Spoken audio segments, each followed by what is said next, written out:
Good morning, ladies and gentlemen. So this is going to be a pandemic warning, not pandemic warning, a pandemic warning. Reports are out that Ebola cannot be contained and it is spreading fast. Now, that's not me speculating, that's not my analysis, and that's not my opinion. That's what's coming out from the various news outlets. Now, what I'm going to do is I'm just going to share with you guys these two articles that I've read, and then I'm going to condense them so you guys don't have to. So this is the first article. CDC staff to volunteer to help with Ebola screening at airports. And then if you scroll down this bit here, this news comes as New York-based International Rescue Committee organization warned on Tuesday that the ongoing Ebola outbreak in the Democratic Republic of Congo and neighboring Uganda is now spreading faster than responders can contain it. So it's spreading. It's spreading a lot faster now, and it risks becoming the deadliest on record.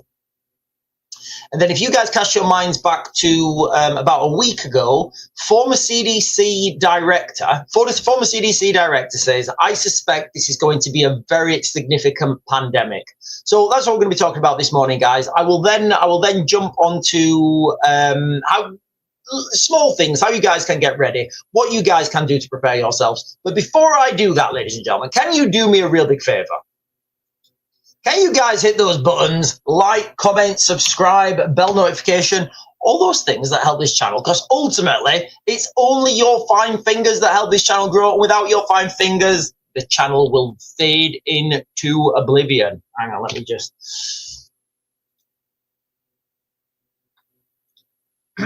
So, a major health warning has been issued from Africa. And I believe this should now be of concern to everyone. If you think how things happen, right? Things don't happen quickly. They happen slowly, minute by minute, second by second. So if you consider now, if you will, the if something's fake, I think it comes out quick. If something's real, it happens slowly. So if you guys can remember, Ebola is nothing to worry about. Ebola is nothing to worry about unless you're in Africa. Ebola could be a very significant pandemic. And now we're getting news that that the Ebola is spreading faster than it can be contained.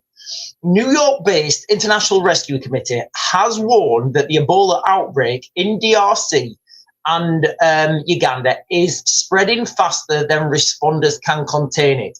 And without urgent intervention, international intervention, they say the risk is becoming the deadliest Ebola outbreak on record. Now, there are flights, and as I understand it, there are suspected cases of Ebola now in Italy. This is no longer confined to remote jungle villages. The virus has moved into major transport hubs like Goma, Eastern Congo, and even in Uganda. Over 900 suspected cases, and at least 223 have died with suspected Ebola. Now, this is the Bundibugyo strain of Ebola, and you shouldn't laugh when you say Bundibugyo, guys. You really shouldn't. Nobody should laugh saying Bundibugyo, which is rarer than the previous outbreaks we've seen. And crucially, there is no approved vaccine or specific treatment for Bundibugyo. Now, I get it. I get it, guys. I do. People are suspicious, right? People are suspicious. If you live in the world right now, you are very suspicious when you're very suspicious when people say, "Oh, we need to, we need to take this medication," and you're thinking, has that been tested? Like, what does that mean? What is there any side effects? I get that, right? And literally, I always say, always err on the side of caution. Now, obviously, with there being no vaccine and no approved treatment, that's making containment a lot harder in a region that's already plagued by conflict, displacement, and a weakened health system. Now, jumping on to the second part of the second article I shared with you guys, former CDC Director Robert Redfield, who led America's response to multiple Ebola outbreaks, has issued an even starker assessment. I think this was a week ago or something. Speaking, I can't remember when it was. I think it was, do you know what, it might have actually been a week ago. He said, I quote, "I suspect this is going to become a very significant pandemic, probably going to leak into Tanzania, South Sudan, maybe even Rwanda. So it's going to be very disruptive." Now, one of the things that's really compounding this is the there's a lot of fights breaking out and civil unrest breaking out where these treatment centres are, because the locals are going in trying to get their loved ones because they want to bury them, and the government are saying, listen, these people are infected, you can't take them, it's just going to be a massive infection. There's riots broke out, some containment tents have been burnt down, and I'm going to assume that's ongoing. So if you guys think of that as a sobering assessment from one of the world's most experienced voices on Ebola, the World Health Organization has already declared this a public health emergency of an international concern, their highest level of alert, before they put this into a pandemic. The challenges to contain this Ebola are huge. This is happening at one of the most unstable parts of Africa. Active conflict zones, mining areas with huge population movements. And these mining areas, like, you know, your cobalt and lithium for your batteries, yeah, a lot of it comes from DRC, and a lot of that comes from something called artisan miners. Now, this is, you know, we've got people in the United Kingdom who are wanting reparations for slavery, right? You know, you can argue with that. I think it's absurd. But, you know, you've literally got people, you know, wanting reparations for slavery. And at the same time, we've got this thirst for lithium and rare earth materials to go in these batteries for this green agenda. And everybody seems to be turning a blind eye to how these things are mined. So an artisan miner, very often they're young people, like really young. They've got a chisel and a hammer. And that's not good for your health, guys. Trust me, it's not good for your health. So the challenges here, what I'm getting at there is in that high density situation where people are really close to each other, mining, sweating, pulling people out of, you know, when they've fallen down. This is where these things spread, right? And this is, you know, and this is one of the most unstable parts of Africa. There's active conflicts. There is huge amounts of crime, people stealing things from other people's mines, huge population movement, porous borders, and health workers are already stretched thin. Cross-border travel means viruses can jump quickly to countries that they've not seen before. We've seen how fast Ebola can, you know, escalate once it gets a foothold in urban areas. Now, for Britain and the wider world,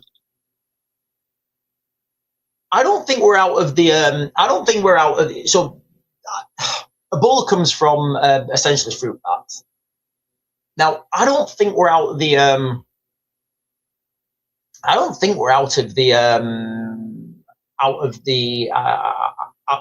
threat zone, right? We have, you know, this weekend alone, we've had close to 1,000 people turn up on our shores. Many of them are from Central African republics. And, you know, I think this should be a reminder of how quick can you imagine if somebody gets Ebola in a hotel, how quickly that would spread? air travel, international boat trade, boat migration, they mean that no country is really isolated anymore. And while the immediate risk, I would still say the immediate risk to the United Kingdom at this point is relatively low. We've seen just how quickly situations like COVID-19 spread, how quickly situations can change when the virus gains momentum or it mutates. Now, I'm going to jump back quickly to, what was it? Hanta. You guys can remember hantavirus, right? The media attention that hantavirus gained was phenomenal. Like instantly, everybody was talking about it, and I was like, "Wow, this is insane." And something that occurred to me. I'm absolutely not saying this is happening, right? It just occurred to me. First of all, everybody has social media, right? You have your I don't know, your X, you have your Facebook and whatever else, whatever other platforms you guys use for your news, Reddit. And what occurred to me was it would be very easy if you had an AI system, Palantir, for example, or whatever. If you had an AI system that was plugged in to everything, right? A big AI system plugged into everything, and you asked the AI, Jonathan. I think Jonathan's a good name for AI. Jonathan, can you go through social media in the UK? What do people think about said situation? In this example, we can use hantavirus or whatever, anything, right? And I'm pretty sure that AI will come back and say, in general, people in the United Kingdom feel like this. So then straight away you get a real-time analysis of how people feel. So if you wanted to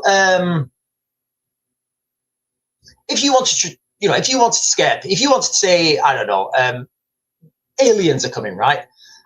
You put out the media, you pump media, and then you ask AI to look on social media, say, right, Jonathan, look on social media. Do people believe this alien stuff?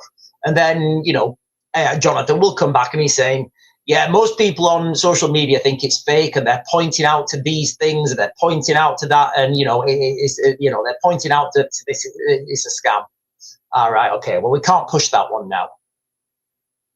Jonathan, do the people think that this is real? Jonathan goes on AI and he's like, yeah, people are really worried about it. People think that this is real. People are scared. People are doing this. People are doing that. Right, okay, now we can move forwards. You see how that works? And it dawned on me that there was a lot of people when the news about hantavirus came out. There's a lot of people saying, look, guys, and I will never say this, right? I will always say err on the side of caution. Always. Like, I don't know why people don't err on the side of caution. Yes, I understand sometimes there is no time for caution, but you have to assess that situation on the ground, right? But most of the comments in the chat on that we saw regarding hantavirus was people claiming it's fake. Now, I don't know if it was. What I'm getting at is, if there is somebody behind the scenes, right, it really does feel like that agenda's being pushed right now, and it does feel like they want something to happen. And if you just imagine, if you will, that behind the scenes there's some organizing oligarch or something. There's some organizing oligarch, and they're saying, right, okay, let's try and push this through. And people, and then they ask Jonathan to look on they ask Jonathan to look on social media, and Jonathan's like, yeah, people are not buying that. And they're like, right, just release something real then. Just release something real, get them scared. I don't know if that's happening, right? Obviously, I don't know if that's happening, but when you start to look at these things, and you start to dissect articles, you see various patterns, and you see various language similarities. Anyway, so this outbreak of Ebola comes at a very dangerous time. We are dealing with global tensions. We are energy shock. We are food price rises, domestic pressures here in the United Kingdom, and another health emergency would stretch, resources even further, both internationally and here in Britain. Like, can you imagine? Can you imagine if there was an Ebola outbreak in the United Kingdom? It would, imagine the time, money, effort, resources, the quarantining, the type of stuff we'd have to do. Because we've all seen these link ups, right? How closely packed these kids are on the beaches, and that's where it would spread. So there's calls for immediate extra funding, better coordination and protective equipment, and strengthened border measures.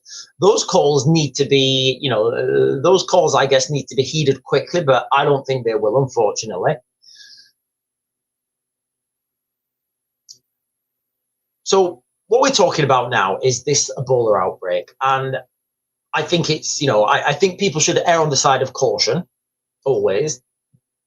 There's been pandemic warnings, and the International Rescue Committee has warned that this is now spreading faster than it can be contained. They're not my words, guys. They are the words from the New York-based International Rescue Committee, who I think it was yesterday said that, we cannot contain this now. It can't be contained. So what that means is it's spreading faster and faster. And, you keep watching these things and it's like little by little. Can you guys remember when the other thing happened in China and everybody was saying, oh, it's okay. I'm always like, that thing in China was wild, right? Can you remember how they built hospitals within 24 hours and they were welding doors shut on apartment blocks? Like, they went crazy, the Chinese. So always err on the side of caution, but this is clearly moving forwards. The risk is spreading in Africa. Now, it's not just isolated to Africa, of course, because these things, international flights, migration, illegal and legal, these things are all happening, right? I don't think it's off the cards that we have cases in the United Kingdom. Let me just hang on, guys. Give me a second.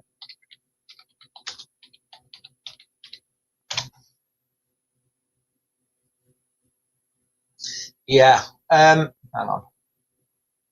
Yeah, and there's now cases in Italy as well. 2 suspected cases detected in Italy. Let me just share this with you guys, and I'll jump onto the chat.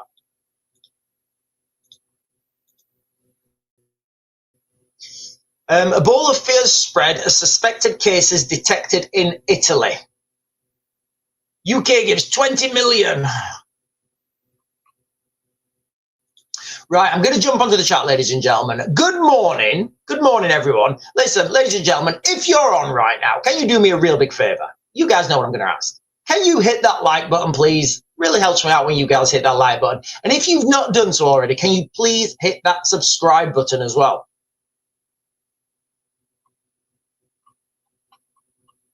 Right, I'm just on the chat now. The heel. Oh. Yeah, they want to get a crash grab, but clearly that, okay. Lorenzo for Trump is saying, if these related anything in China during the World Military Games in Wuhan 2019, there was containment and all were faced with no different that, it was so deadly, right? It was so deadly you had to be tested to know if you had it. Grunny Alpha is saying Ebola is very scary. Wasn't it Obama who said if there was an outbreak in a European country, a cure would be found within months? I assume he meant we don't care about. Oh, okay. Christian Chambers is saying Tedros the terrorist.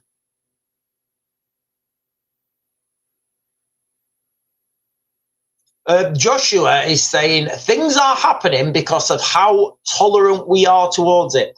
Um,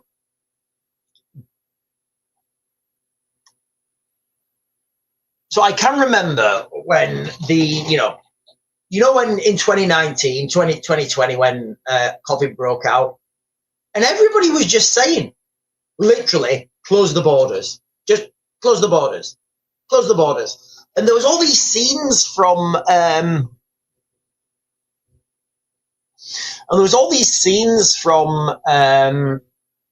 go on, Italy and China, and I just remember sitting there like, okay, so what you're saying is there's something this bad, it's causing carnage, chaos, and mayhem, and you're still letting people fly into the UK. That it just sounds ridiculous, right?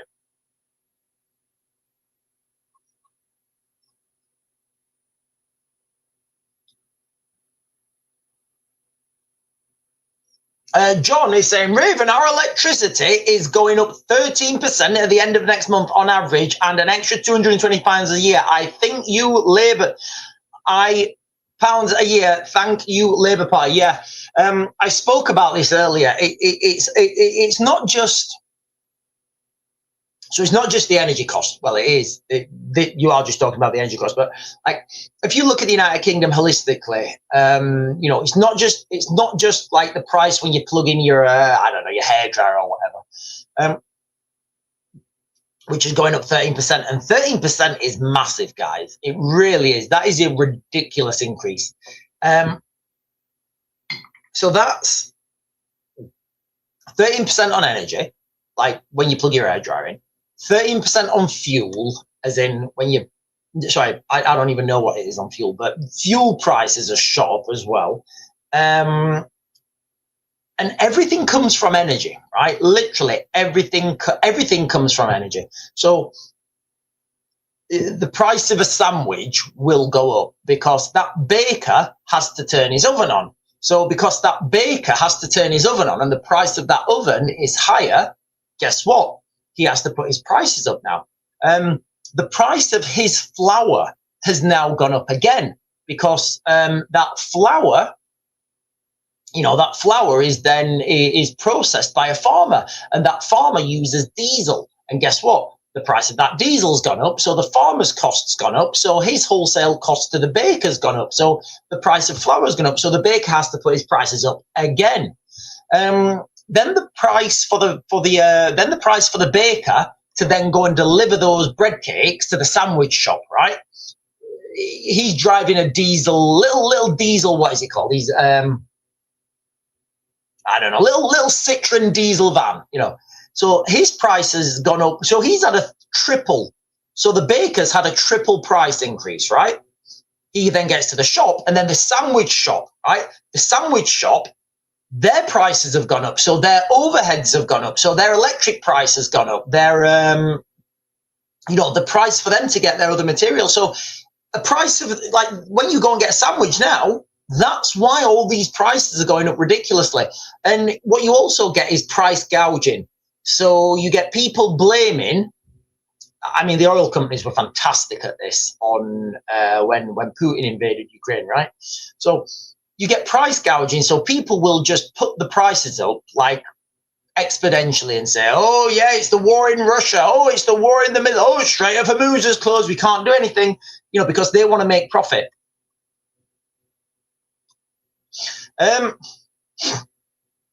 Sir DeLacy is saying, what would they do if everyone stopped paying for everything? Unfortunately, that needs to be, well, okay, first of all, I think that's, I don't think, I do, I think you should clearly pay for things because they won't work otherwise. But I think, I said this a while ago, one of my, and I'm not suggesting you do this unless it's at a national level.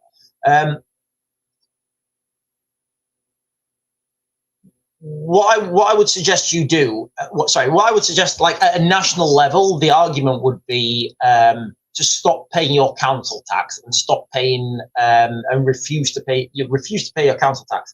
I think there was a guy in there's a guy at the moment, right? I can't remember his name. I'll try and find it in a second. There's a guy and he's refusing to pay his council tax, and he's arguing. So he's refusing to pay his council tax, and I think his argument is because the government have moved migrants. Say your house is worth, I don't know, £1 million or whatever. You will get, your council tax will be in proportion to your house value. So say his house was worth £1 million, right? He's now arguing that because the council, like the local government, if you're not in the UK, because the local government have now moved in, I think, hundreds of migrants into his little village, he's saying his house is not worth as much anymore because that's brought down the price of his house. So he's arguing that my house price has been devalued, so I'm not paying my council tax. I don't know where that's going, but that's the type of stuff that can just bring governments to their knees. Something as benign as that. Santi Todd is saying, do aliens have a cure? I would expect they do, guys. I expect they do. Beavis is saying, sit on lawnmowers are not cheap. Yeah, I know. I can't cut my lawn as much as I used to.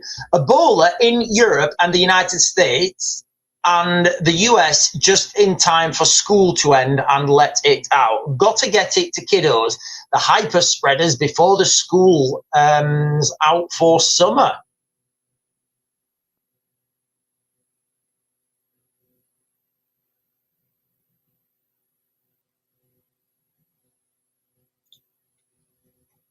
Carl Hafford is saying, Giles, yeah, this is the guy.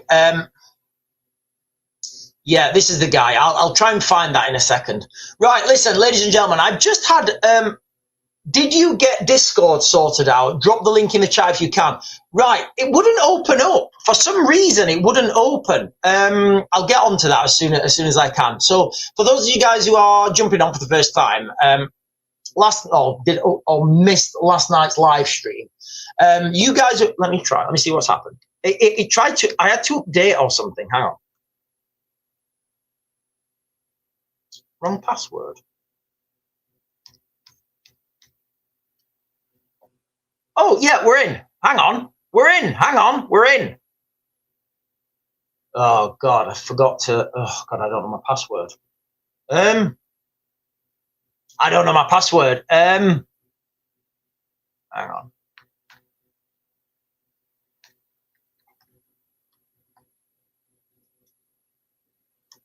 I'm just logging into it now, the Discord.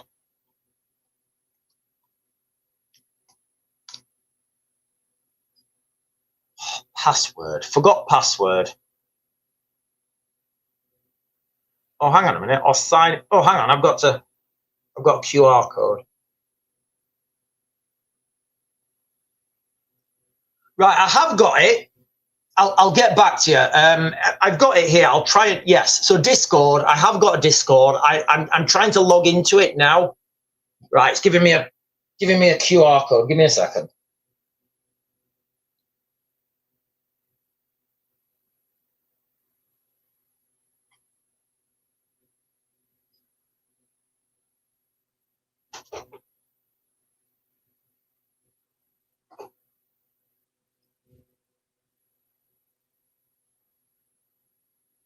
Right. I'll just let that run in the background.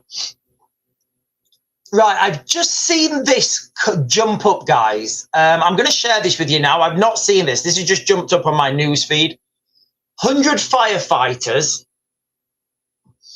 100 firefighters tackle blaze at Golders Green. Now,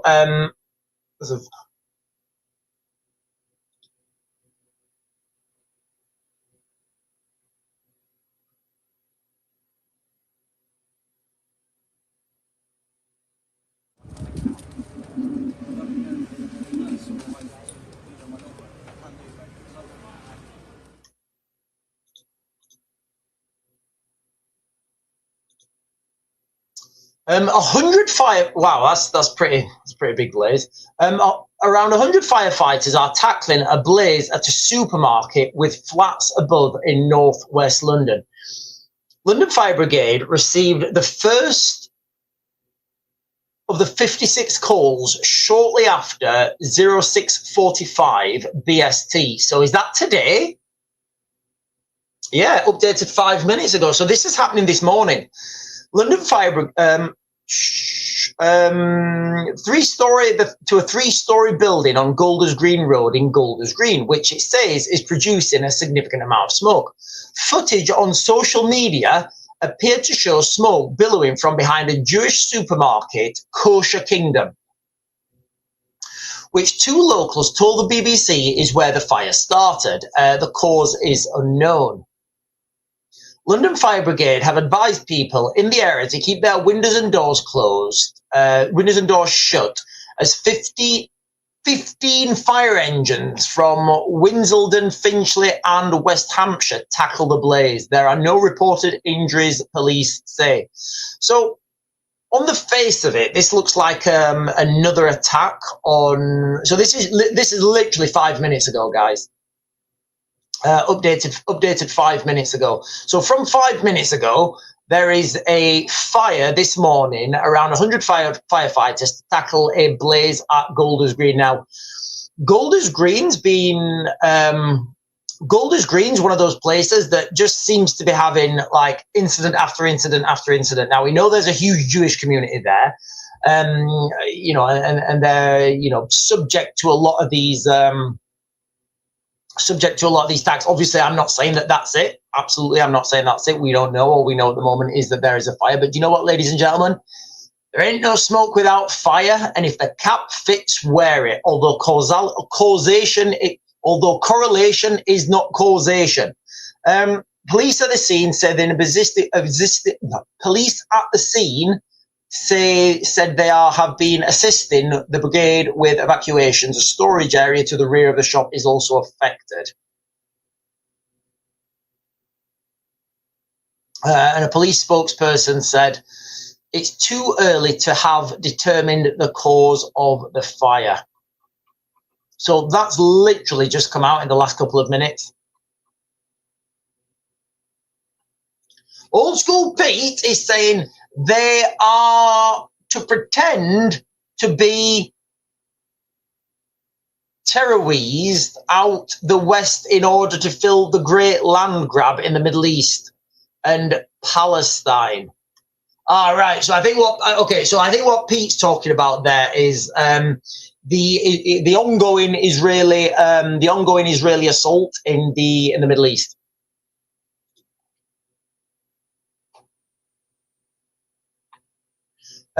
It's all gone wrong, he's saying. Every YouTuber that does Discord realizes it's nothing but drama. Everyone has to be in everybody's pocket and life. It's like YouTube lives become everyone else but their own. Some people are saying don't do the Discord. I have got a Discord, guys. It's all going wrong. Not another being told to go on Discord, Sean. I wish you looked right. Do you know what? I've been quite a few people have told me about this Discord, saying it's not worth it. I don't know what would be. I don't know what. I'll have a look into it. I've got a Discord. I can't log into it yet. I don't know what it does.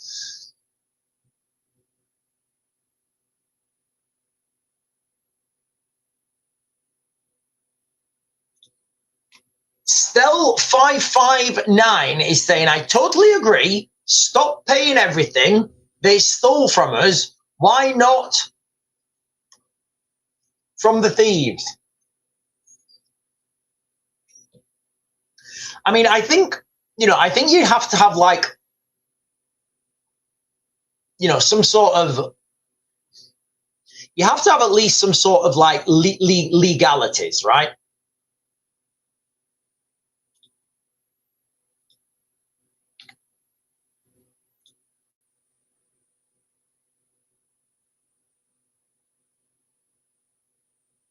Sorry, I'm just looking at this fire again. There's been another update. Hang on. It's just more pictures.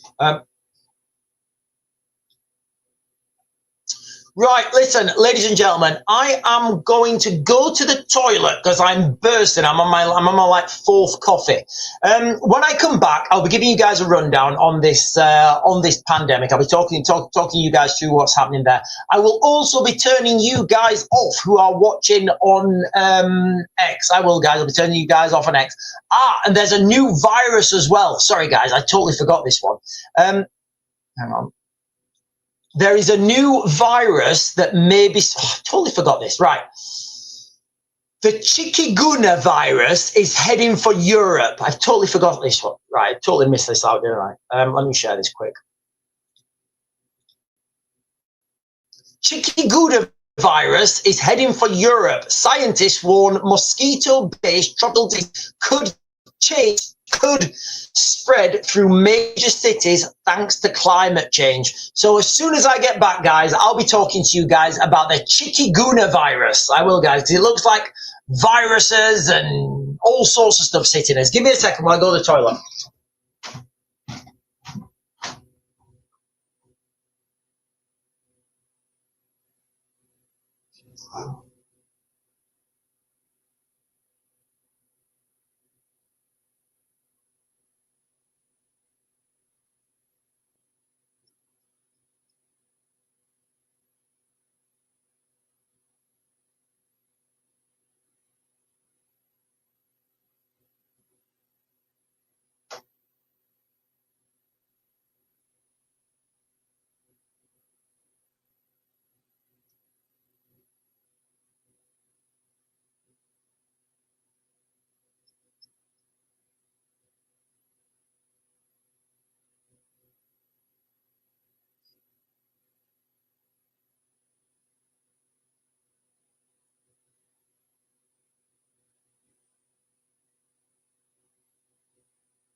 Thank you, ladies and gentlemen. Thank you for hanging around. Right, we're going to be talking about the chikungunya virus. So the chikungunya virus, well, first of all, I want to talk about, so I do think that climate change is real. I do. I think that climate change is real. There's a lot of people on the internet at the moment saying, you know, oh, this is the hottest day in May, because like, I think yesterday was the hottest day recorded in May, and the day before that was the previous hottest. So we've had a heat wave, right? The climate is changing 100%. You know, I believe the climate is changing. I don't think anyone can argue with that. You have to look at the Milankovitch cycles. Now, the Milankovitch cycles are heating and cooling of the planet. That's like, you know, nobody argues with that. Whether humans have anything to do with the Milankovitch, with the planet cooling or not, I feel a good analogy would be, imagine if there's like, imagine if there's a gale force wind, right? Or you stood at the top of the mountain and, you know, the wind's blowing and you cough. You are contributing to that wind, you know, you're contributing to that force. I could have used another example, right? You are contributing to that wind. You are 100%. There is no denying that, but like, it's at a negligible amount. So the climate is changing. I'm not convinced it's, so, and this is where they get you, right? This is where they get you, because these things are, you know, these things, when you're talking about these things, they're not contradicting. But when somebody talks about climate change and man-made climate and human man-made climate change, I guess they're two different things, right? Is the weather getting warmer? Yes. Are humans making the weather warmer? Well, you know, I would point to you guys and I would say the polar ice caps on Mars are also melting. at at what you would expect comparable to Earth. So, there are no humans on Mars that we know of, right? There could be, like, I don't know, aliens or reptilians living under the ground or something. I don't know. I suspect not, but we don't know. So if the polar ice caps are melting on Mars as well, at a rate comparable to Earth, how Earth's warming up, how do you explain that one? Like, how do you explain that one? But I do think that undoubtedly, the world is warming up. So what's going to happen? And we know this, and we know it's warmed up before as well, because when things like castles were built in the UK and I guess Northern Europe, the climate was a lot warmer, right? When castles were built, the climate was a lot warmer because, like, you wouldn't build castles. Castles are terrible for, like, warming. So what we can expect is a couple of things. As the weather gets warmer, you would expect more different plants would be able to be grown in the UK. Also, with that, different animals will be able to survive in the UK. So, like creepy crawlies and stuff I'm talking about now. So, there's a headline I just shared with you guys now called the chikungunya virus. So, I'm going to talk about the chikungunya virus. Now, if anybody's ever been to these tropical environments, mosquitoes, guys, they are like, they're a big killer. Now, this is usually found in tropical and subtropical regions, including Central and South America, the Caribbean, Indian Ocean islands, and Southeast Asia. But chikungunya virus could soon spread to Europe and North America, a new study has warned. Now, this is from a Chinese medical university, and they're saying that the climate changes is creating perfect conditions for 2 mosquito vectors in cities. Now, climate change affects chikungunya mainly by changing where mosquito vectors can live, in the context that if it's warmer, mosquitoes can live there. If it's not warm, they'll just die. Because mosquitoes can tolerate cooler conditions, this mosquito, the chikungunya, can tolerate cooler conditions better than the yellow fever mosquito. Warming may allow it to establish bases in places that it would normally be too cold for. When suitable mosquitoes become established, the chance of local chikungunya transmission increases. Now, the amount of, we have open borders in the UK. We absolutely do. So I am worried about, lots of things coming to the United Kingdom that just wouldn't come here before. Whooping cough's one. Measles. There's been a huge increase in measles, and I'd like to, I don't know where we could get this data from, but I would suspect that there is a lot of these viruses that have not been seen in the United Kingdom for absolutely years. They're now popping up again, and it's very difficult to not point to the elephant in the room, right?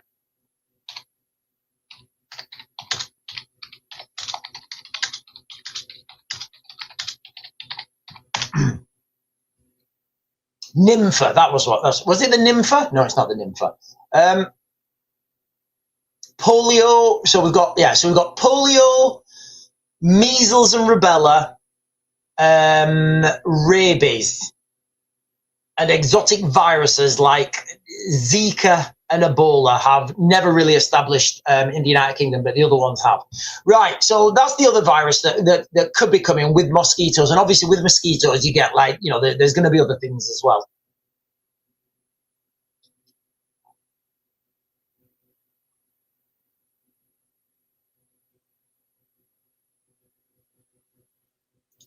The Hill is saying it technically is controlled, but because of machines that aren't right, I don't know what that means. Fever Pitch is saying jet contrails turn the whole sky hazy Yeah, when I didn't buy into this chemical, releasing chemicals into the atmosphere. I really didn't, until I guess the other day, like it rained. So the other day it rained, right? And look, guys, I don't know what it was. I'm not saying that this is the case. All I'm going to do, guys, is give you guys anecdotal what happened.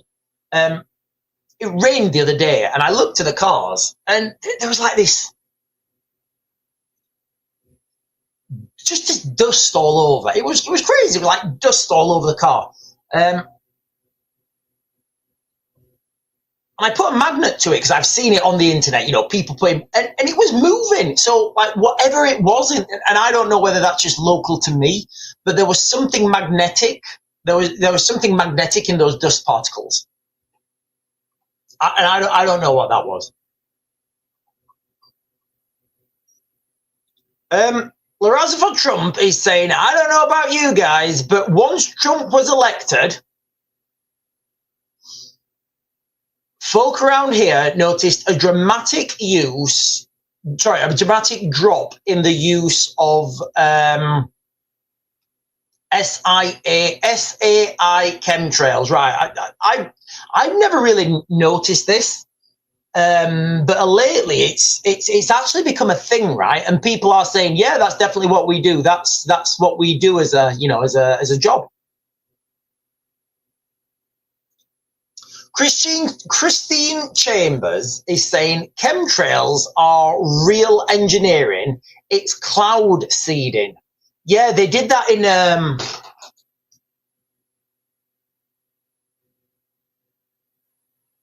they've been doing that in Dubai, right? They did it in Dubai and caused a massive flood. Hang on, let me get this up.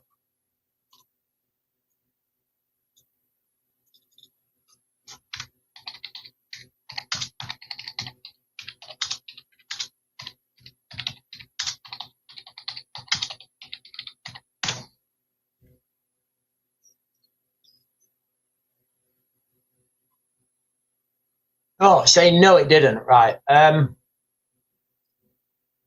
According to an analysis by the World Weather Attribution Group and global meteorologists, the extreme deluge was a natural weather event supercharged by human-induced climate change. Right. I'm kind of not believing this. No, cloud seeding did not cause the historic flood that submerged Dubai and parts of the United Arab Emirates in April 2024. Okay, they're saying it's okay. AI is telling me it's not, right? I'm not going to give that much more time because but I'm pretty sure that's what a lot of people are saying. Old School Pete is saying, ironically, Old School Pete is sat in a boat. He's saying an old man showed the sky above his home in the US. It looked like an oil slick in the sky. He described a colouring in of the skyline.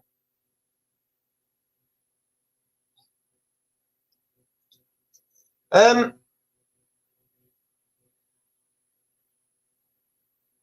is saying, I think Helen's saying graphene. Yeah, graphene. Graphene. Is graphene magnetic? Is graphene magnetic?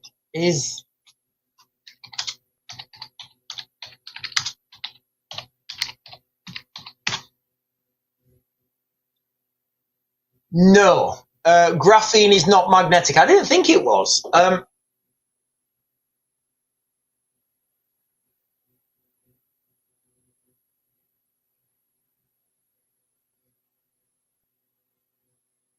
Oh, no, you can get, okay, so you can get magnetic graphene. Hang on, can.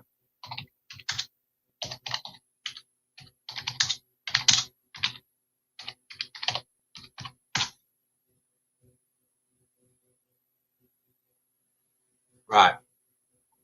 Okay, so this is a bit of a rabbit hole. So I didn't think graphene could look, guys. I'm just literally going to share this with you in real time. So can graphene be magnetic? Yes, graphene can be made magnetic, even though it is not naturally magnetic. in its pure form, because pure graphene consists of carbon atoms, which are fully paired electrons. So structural defects. So what?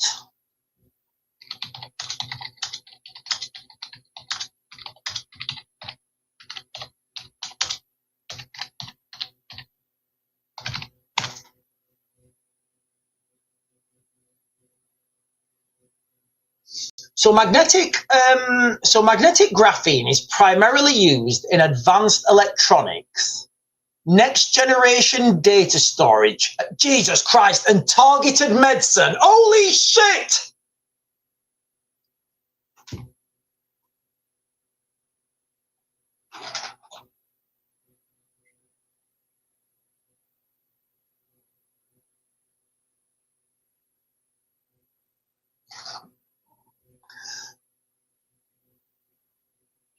By combining I feel sick. I feel physically sick, guys.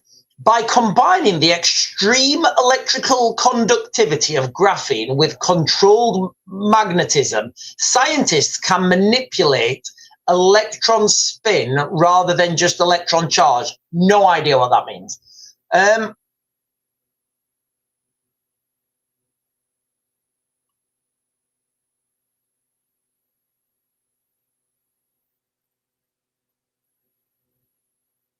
I'm literally like, that's like mass. Hang on. How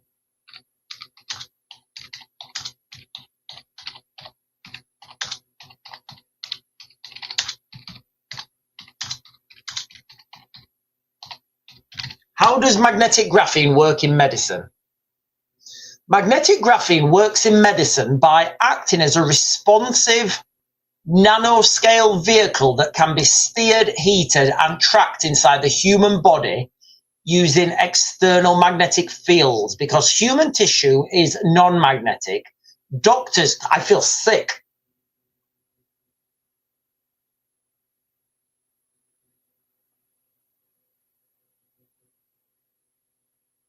Smart on-demand drug release. Magnetic graphene can act as a smart cage that only unlocks when it receives specific signal, preventing.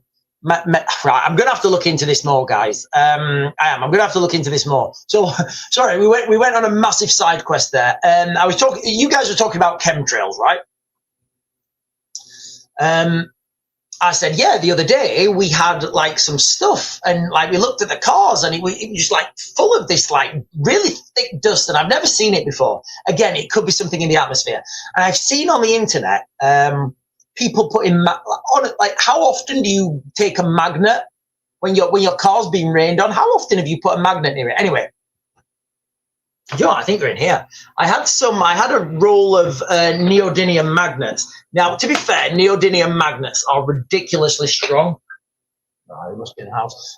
Neodymium magnets are ridiculously strong. So I just was messing about with the neodymium magnets, and the dust was moving, so there must have been something magnetic in there. Now, let me caveat this, guys, and just play devil's advocate. I don't know what that was. I've got no way of testing that. Just washed it off. In the chat,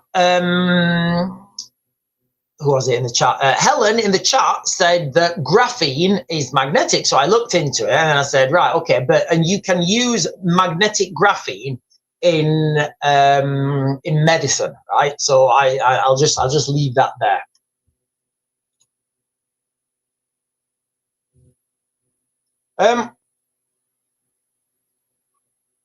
Right, I'm jumping down, guys. I'm jumping down.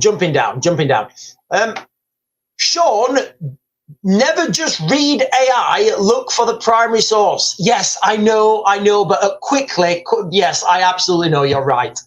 You're absolutely right, but I need to, sometimes I just need that information quick. It's all gone wrong. He's saying, Sean is a busy man, understandable. It's taking a minute right, what's going on?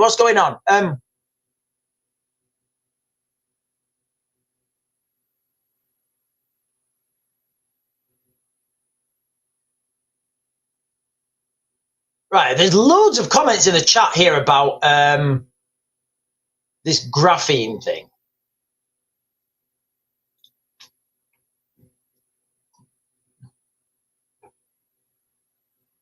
Danny Walker is saying scientific fact. The sun is. I'm not sure that is. I thought we would be getting further away. Surely we're getting further away. But Danny Walker is saying it's a scientific guys. I don't have time. I'm looking at the time now. I don't have time to look on that.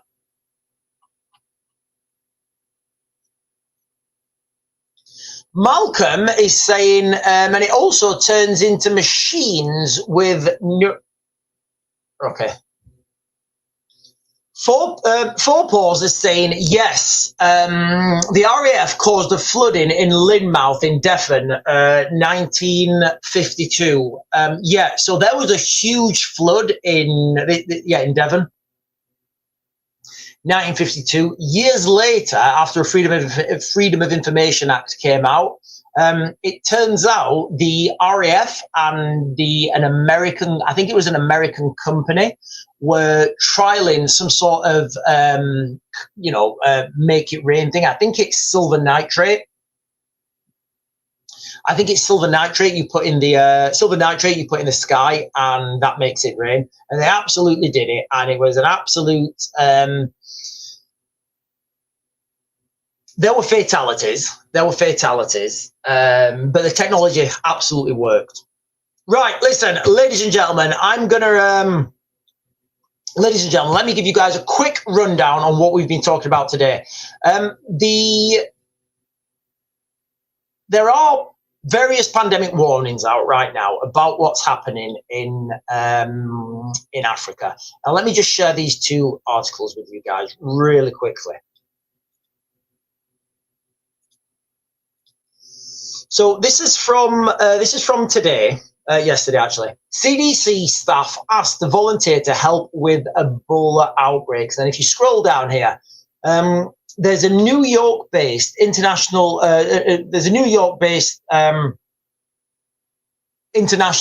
rescue committee warned on Tuesday, so yesterday, that the ongoing Ebola outbreak in the DRC and Uganda is now spreading faster than responders can contain it, and risks becoming the deadliest on record without urgent international action. And then I'm going to bring you to this, what was said, I think last week on the 21st, former CDC director on Ebola outbreak. I suspect this is going to become a very significant pandemic. That's what he said, guys, not me. I'm not saying that.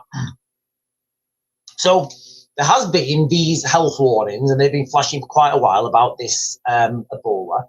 These things are no longer confined to small jungle villages. This virus has moved into major transport hubs. And as we shared with you guys earlier, there have been two suspected cases now in Italy. Now, for Britain and the wider world, I guess this is, the risk is still relatively low. However, with international movement, migration, trade, these things can spread fast. So I don't think people are out of the,